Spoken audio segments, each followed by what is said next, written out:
வணக்கம்.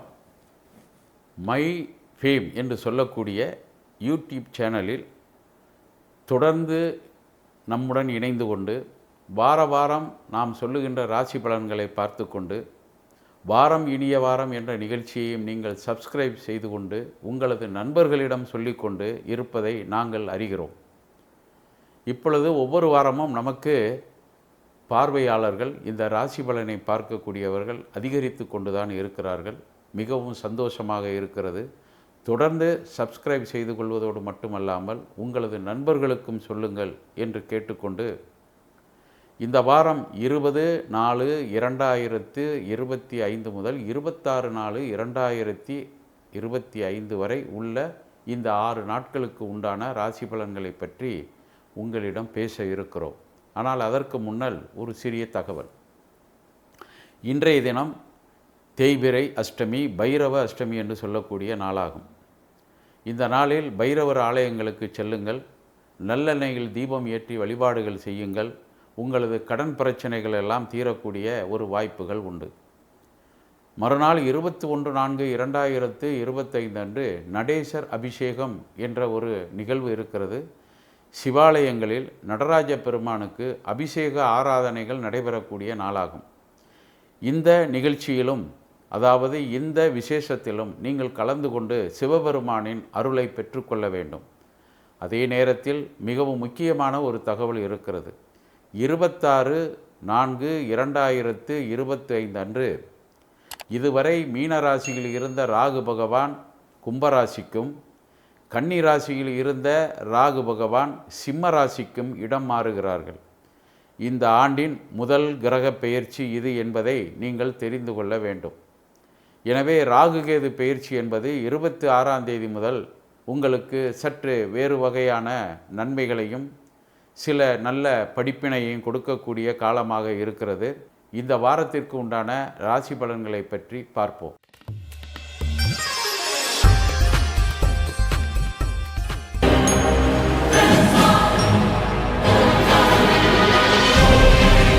மேசராசி நேயர்களே, கடந்த வாரத்தில் அதிகமான அலைச்சல் இருந்திருக்கலாம். குழந்தைகள் மூலமாக செலவுகள் வந்திருக்கலாம். தொழிலில் ஏதாவது போட்டி பொறாமைகள் ஏற்பட்டு இருக்கலாம். நமக்கு கொடுக்க வேண்டிய கடன் பாக்கிகள் யாராவது கொடுக்காமல் இருந்திருக்கலாம். ஆனால் இந்த வாரம் ஒரு நல்ல தீர்வு கிடைப்பதற்கு வாய்ப்பு அதிகமாக இருக்கிறது என்பதை நீங்கள் தெரிந்து கொள்ள வேண்டும். காரணம், உங்களது ராசியின் 12ஆம் இடத்திலே இருந்த ராகு பகவான் இப்பொழுது 11ஆம் இடம் என்று சொல்லக்கூடிய லாபஸ்தானத்திற்கு செல்லுகிறார். ராகு பகவான் 3, 6, 11 போன்ற இடங்களில் சென்று அமருகின்ற பொழுது நல்ல பலன்களை வாரி வழங்குவார் என்பது ஐதீகம். அதன்படி உங்களுக்கு இந்த வாரம் முடிவில் ஒரு நல்ல செய்தி வருவதற்கு வாய்ப்பு காத்திருக்கிறது. ஆனால் கடந்த காலத்தில் நீங்கள் நன்மைகள் செய்திருந்தால் இந்த ராகு பகவானும் உங்களுக்கு நல்லது செய்வார் என்ற உண்மையையும் நீங்கள் தெரிந்து கொள்ள வேண்டும்.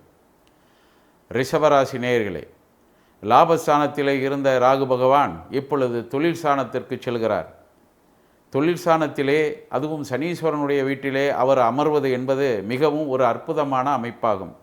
கடல் கடந்து செய்யக்கூடிய வாணிபங்கள், வியாபாரங்கள் ஏதாவது இருந்தால் அதன் மூலமாக உங்களுக்கு நல்ல ஆதாயங்கள் கிடைக்கக்கூடிய வாய்ப்புகளும், உணவு சம்பந்தமான துறைகளில் நீங்கள் பீடு நடை போடவும் வாய்ப்புகள் உண்டு. காரணம், உங்களது ராசி நிலத்தத்துவத்தை பற்றி குறிப்பிடக்கூடிய ஒரு ராசியாகும். நல்ல நிலத்தில் நல்ல விதையை போட்டால் நல்ல மகசூல் கிடைக்கும் என்பது நமக்கெல்லாம் தெரியும். எனவே நல்ல தொழிலில் அதிகமான முதலீடுகள் செய்து அதன் மூலமாக லாபத்தை அடையக்கூடிய வாரமாக உங்களுக்கு இந்த வாரம் முதல் ஆரம்பமாக இருக்கிறது. இதை பயன்படுத்தி கொள்ள வேண்டும். மற்ற நிலவரங்கள் எல்லாம் எப்போதும் போல்தான் உங்களுக்கு இந்த காலகட்டத்திலும் இருக்கிறது என்பதை தெரிந்து கொள்ளுங்கள். மிதுன ராசி நேயர்களே, இதுவரை 10ஆம் இடத்தில் இருந்த ராகு பகவான் வார இறுதியில் கும்பராசிக்கு செல்கிறார். அதாவது 9ஆம் இடத்திற்கு செல்கிறார். 9ஆம் இடம் என்பது பிதிருஸ்தானம், ஆன்மீக சம்பந்தமாக பேசக்கூடிய ஒரு இடம். நமது தொழில் ரீதியாக உள்ள வெற்றி வாய்ப்புகளை பற்றி பேசக்கூடிய இடம். அதே நேரத்தில் வெளிநாடுகளுக்கு சென்று வரக்கூடிய இடம். இது போன்ற இடங்களுக்கு அவர் செல்லுகின்றார். பொதுவாக ராசிக்கு அதிபதி புத பகவானுக்கும் ராகு பகவானுக்கும் பகை எதுவும் கிடையாது என்ற உண்மையை நீங்கள் தெரிந்து கொண்டால் நிச்சயமாக நல்ல நிலைகளெல்லாம் இந்த ராகு பகவானால் ஏற்படும். அதே நேரத்தில் மிதுன ராசிக்கு 3ஆம் இடத்திலே கேது பகவானும் வந்து அமர்கிறார். அதுவும் சிம்ம ராசியில் வந்து அமர்கிறார். புதனுக்கும் சூரியனுக்கும் ஒரு நல்ல உறவு இருக்கிறது. இந்த 2 கிரகங்களும் ஜாதகங்களில் இணைந்திருந்தால் சிறந்த அறிவாளிகளாக இருப்பார்கள் என்பது ஜோதிட சாஸ்திரம். எனவே புதிய புதிய படிப்புகள் மாணவர்களுக்கு வரக்கூடிய வாய்ப்புகளும் இந்த வாரம் இருக்கிறது, இந்த வருடம் முழுவதும் இருக்கிறது என்பதை தெரிந்து கொள்ளுங்கள்.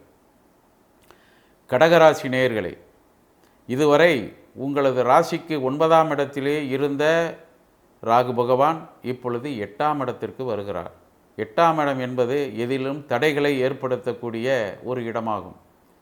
கடந்த காலத்தில் ஏதாவது நல்ல விதமாக தொழில்கள் அமைந்திருந்தால் சிறிய இடையூறுகள் ஏதாவது வரும். ஆனால் உங்களது அருமையான யோசனையால், சமயோஜித புத்தியால் அதிலிருந்து விடுபடக்கூடிய அல்லது அந்த கெட்ட விஷயத்தை தவிர்த்து விடக்கூடிய வாய்ப்புகளை நீங்கள் உருவாக்கி கொள்ள வேண்டும்.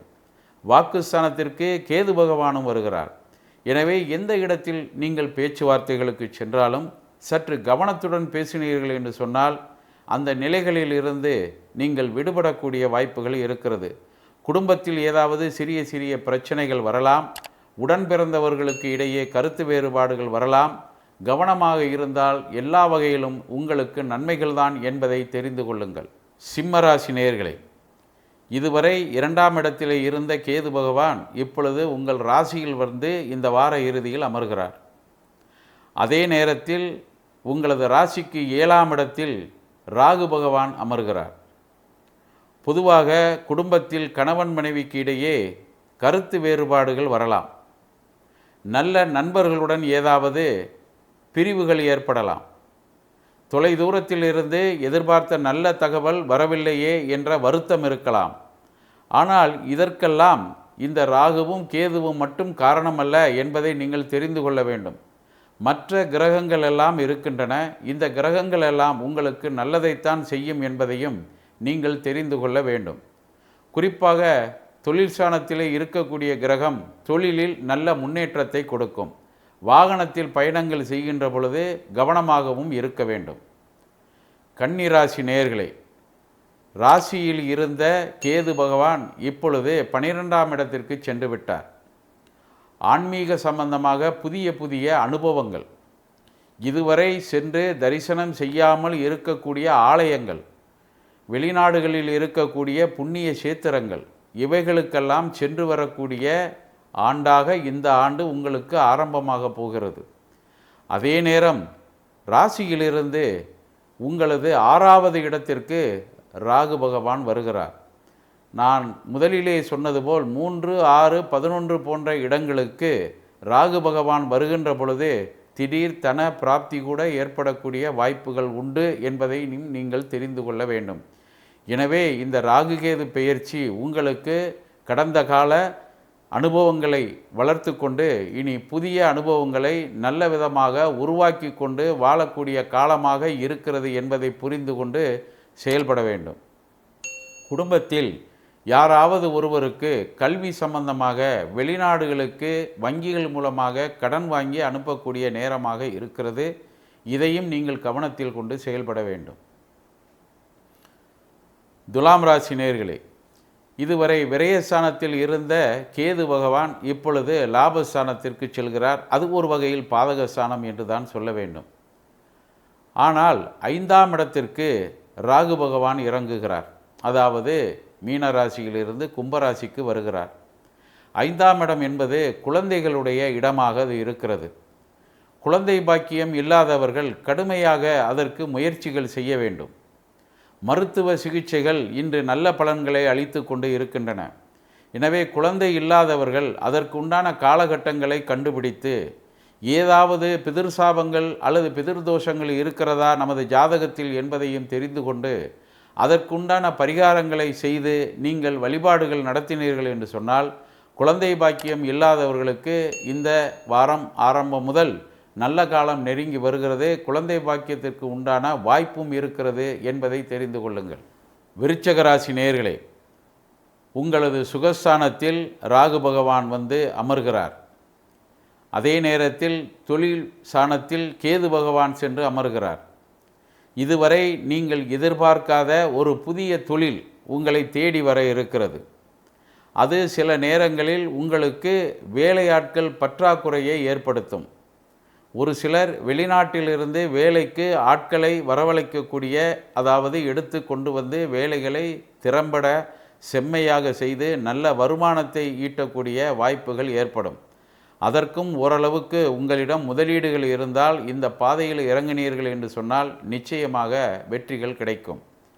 6ஆம் இடத்திலே சூரிய பகவான் உச்சமாகி இருக்கிறார். உடல் நலத்திலும் அவ்வப்பொழுது அக்கறையும் எடுத்துக்கொள்ள வேண்டும்.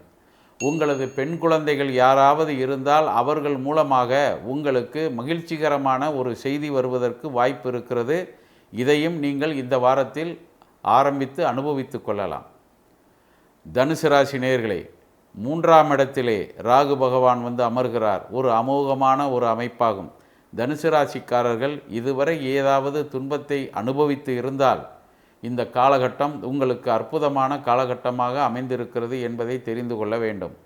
ஆனால் பாக்கியஸ்தானத்திலே கேது பகவான் அமர்ந்திருக்கிறார். உங்களது தந்தையார் அல்லது உங்களது குடும்பத்தில் இருக்கக்கூடிய வயதானவர்கள் யாராவது இருந்தால் அவர்களுக்கு உடல்நலத்திலே சிறிய பாதிப்புகள் உண்டாகலாம்.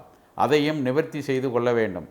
இதற்கெல்லாம் காரணம் என்னவென்று கேட்டால், குலதெய்வ வழிபாடுகளை வருடம் ஒவ்வொரு முறையும் நீங்கள் ஒவ்வொரு வருடத்திலும் செய்ய வேண்டும் என்ற உண்மையை இந்த வருடம் முதல் தெரிந்து கொண்டு அதற்குண்டான வழிபாடுகளை செய்வதற்கு உங்களையும் உங்களது குழந்தைகளையும் தயார் செய்து கொண்டால் இந்த வாரம் என்ன, இந்த வருடம் முழுவதும் நல்ல பலன்களை உங்களுக்கு தொழில் மூலமாக கிடைக்கும் என்பதை தெரிந்து கொள்ளுங்கள்.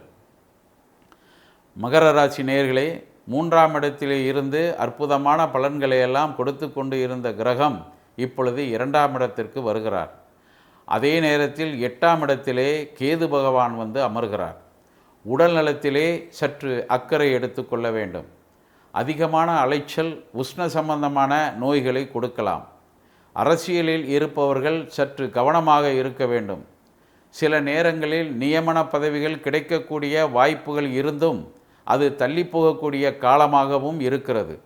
எதற்கும் உங்களை நீங்கள் சரி செய்து கொள்வதுடன் உங்களுக்கு அருகில் உள்ளவர்கள், உங்களுக்கு மேலே இருக்கக்கூடியவர்கள், குறிப்பாக உத்தியோகம் பார்க்கக்கூடியவர்கள் எல்லாம் கவனமாக இருந்தால் பிரச்சனைகள் பெரிதாக போய்விடாமல் நல்ல நிலையே ஏற்படும் என்பதை இந்த வார இறுதியில் இருந்து உங்களுக்கு ஆரம்பமாக போகிறது.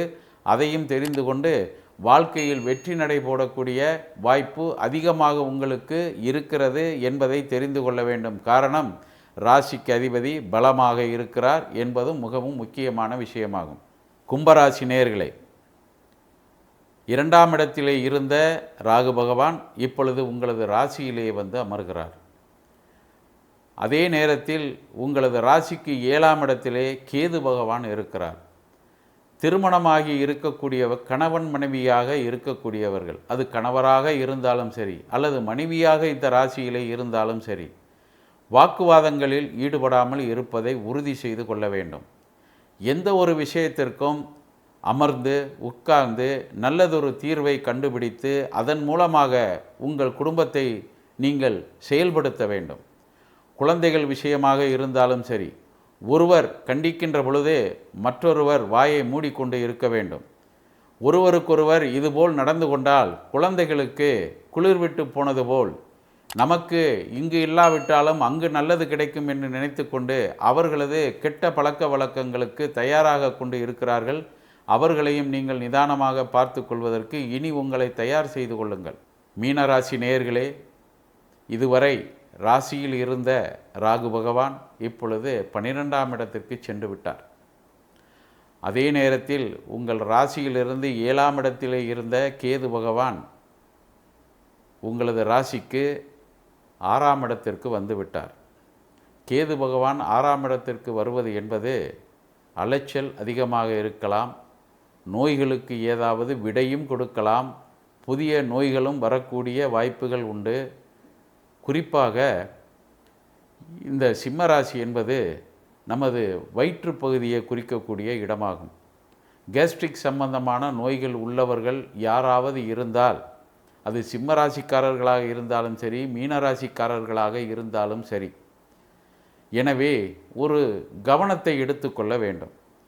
இந்த நோய்கள் மூலமாக அதை கடுமையாக ஆக்கிக்கொண்டு வைத்தியம் செய்யாமல் ஆரம்பத்திலே கண்டுபிடித்து செய்துவிட வேண்டும். இதனால் சற்று தூக்கம் குறையக்கூடிய வாய்ப்புகள் இருந்தாலும் பெரிய பாதிப்புகள் வராது. நோயின் தன்மையை அறிந்து நீங்கள் இதற்கு உண்டான சிகிச்சைகளை செய்து கொள்ள வேண்டும் என்று கேட்டுக்கொள்கிறேன். இது தவிர உங்களுக்கு ஒரு சிறிய வேண்டுகோள். இந்த ராகுகேது பயிற்சியை பற்றி நீங்கள் பயப்பட வேண்டாம். அதே நேரத்தில் எங்களை சப்ஸ்கிரைப் செய்யுங்கள். உங்களுக்கு நல்ல பலன்களை தொடர்ந்தும் நாங்கள் கொடுத்து கொண்டு இருப்போம் என்று சொல்லிக்கொண்டு மீண்டும் உங்கள் அனைவரையும் அடுத்த வாரத்தில் சந்திக்கும் வரை நன்றி கூறி விடைபெறுகிறேன். வணக்கம்.